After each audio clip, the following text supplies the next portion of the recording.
Assalamualaikum warahmatullahi wabarakatuh. Selamat pagi anak-anak semuanya. Salam sehat dan semangat belajar perlu tetap anak-anak miliki, karena kita memang tidak bertemu secara langsung. Haruslah anak-anak tetap mempunyai semangat untuk belajar. Baik anak-anak, pada pagi hari ini Pak Agus akan mengajarkan mengenai perumusan dasar negara Pancasila. Sebelum kita masuk ke bab tersebut, perlu anak-anak ketahui bahwa syarat untuk berdirinya suatu negara baru itu diantaranya yang pertama adalah mempunyai wilayah negara, kemudian mempunyai rakyat atau penduduk, yang ketiga, ini yang paling penting anak-anak yang akan kita pelajari hari ini, mempunyai dasar negara dan konstitusi atau undang-undang yang memuat tujuan negara. Dan pada saat itu kita belum punya. Yang keempat adalah mempunyai pemimpin, baik itu presiden, perdana menteri, sultan, raja, atau apapun, bahwa suatu negara itu harus punya pemimpin. Nah, yang kelima itu adalah mendapatkan pengakuan dari negara lain. Ini berarti negara yang baru merdeka tersebut harus diakui oleh negara. Itulah syarat-syarat yang harus dimiliki oleh suatu negara yang akan merdeka atau baru. Pada saat tahun 1945, Indonesia itu hanya mempunyai wilayah, penduduk atau rakyat, tetapi tidak mempunyai dasar negara, tidak mempunyai pemimpin negara, dan tentu belum ada pengakuan dari negara lain karena kita masih dalam posisi terjajah oleh Jepang. Nah, anak-anak, pada akhir tahun 1944 Jepang sudah banyak kalah perang, baik itu perang Pasifik, perang Asia Timur Raya, kemudian perang dengan negara-negara yang ada di kawasan Asia Tenggara, sudah banyak mengalami kekalahan. Nah, usaha Jepang dalam mempertahankan penjajahannya ini, diantaranya di Indonesia, yaitu dengan menjanjikan kemerdekaan dengan cara yang pertama adalah membentuk BPUPKI pada tanggal 1 Maret 1945. BPUPKI itu adalah Badan Penyelidik Usaha-Usaha Persiapan Kemerdekaan Indonesia. Tujuan daripada dibentuknya BPUPKI ini adalah mempersiapkan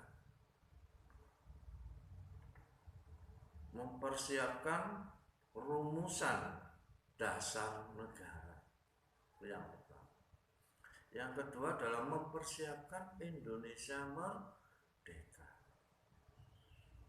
BPUPKI ini diketuai oleh Rajiman Widyodiningrat. Setelah dibentuk oleh Jepang tersebut, maka BPUPKI bersidang pertama kali di Jakarta tanggal 29 Mei sampai dengan 1 Juni 1945, di mana pada sidang yang pertama ini agenda yang dibicarakan adalah merumuskan dasar negara. Banyak tokoh-tokoh bangsa yang menyampaikan rumusan. Di antaranya ada Muhammad Yamin, kemudian Supomo, dan yang terakhir adalah Soekarno, sekaligus memberi nama rumusan daripada dasar negara, yaitu dengan Pancasila.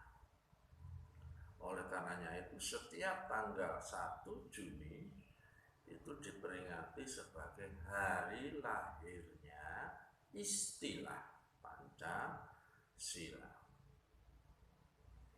Nah, anak-anak, dengan adanya hal tersebut sudah banyak masukan-masukan, kemudian ditampung tanggal 10 sampai 16 Juli 1945 BPUPKI kembali bersidang yang kedua di Jakarta. Agendanya masih tetap sama, merumuskan dasar negara dan tujuan negara. Pada sidang kedua inilah BPUPKI membentuk panitia 9 yang diketuai oleh Insinyur Soekarno. Tugas daripada panitia 9 ini adalah merumuskan dasar negara. Mulailah panitia 9 ini bekerja, dan pada tanggal 22 Juni 1945 dasar negara kita itu sudah siap untuk diplorkan ke BPUPKI. Dasar negara kita itu adalah disebut oleh Muhammad Yamin sebagai Jakarta Charter atau Piagam Jakarta. Isinya itu hampir sama dengan pembukaan Undang-Undang Dasar 1945. Bedanya hanya pada sila pertama saja. Nah, sila pertama itu berbunyi seperti ini, anak-anak. Sebentar, aku akan bukakan bukunya. Ketuhanan dengan kewajiban menjalankan syariat Islam bagi pemeluk-pemeluknya. Yang lainnya hampir sama dengan Pancasila yang kita kenal sekarang ini. Nah, dengan adanya Jakarta Charter ini atau juga Piagam Jakarta ini, selesailah tugas daripada panitia sendiri. Nah, anak-anak, setelah BPUPKI dibubarkan tanggal 7 Agustus 1945, maka badan ini diganti dengan nama PPKI, Panitia Persiapan Kemerdekaan Indonesia, yang diketuai oleh Soekarno.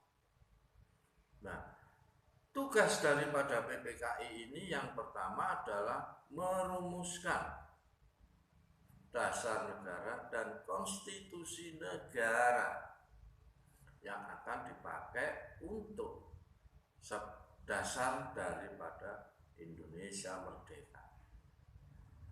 Kemudian yang kedua adalah membentuk presiden dan wakil presiden.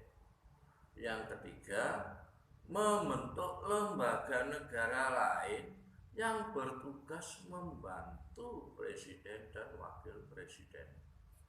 Ini bisa menteri ya, ataupun yang lain-lain. Nah, pada sidang tanggal 18 Agustus 1945, setelah Indonesia mengumandangkan proklamasi berkumandangkan proklamasi, bersidanglah PPKI tanggal 18 Agustus itu di Jakarta. Ternyata rumusan dasar negara tersebut masih dalam perdebatan yang hebat di antara peserta sidang PPKI tersebut, khususnya pada sila pertama yang tadi berbunyi ketuhanan dengan menjalankan syariat Islam bagi pemeluk-pemeluknya. Ternyata Indonesia bagian timur yang wilayahnya banyak dianut oleh masyarakat non-muslim protes, lah kok hanya Islam saja, kok bukan Kristen, Nasrani, Buddha, dan sebagainya. Ini dasar negara bagaimana? Bahkan dari Indonesia Timur tersebut mengancam akan mendirikan negara sendiri. Terjadilah perdebatan yang begitu hebat. Kemudian dipotonglah kalimat sila pertama tersebut atas usulan Muhammad Hatta hanya menjadi ketuhanan yang Maha Esa.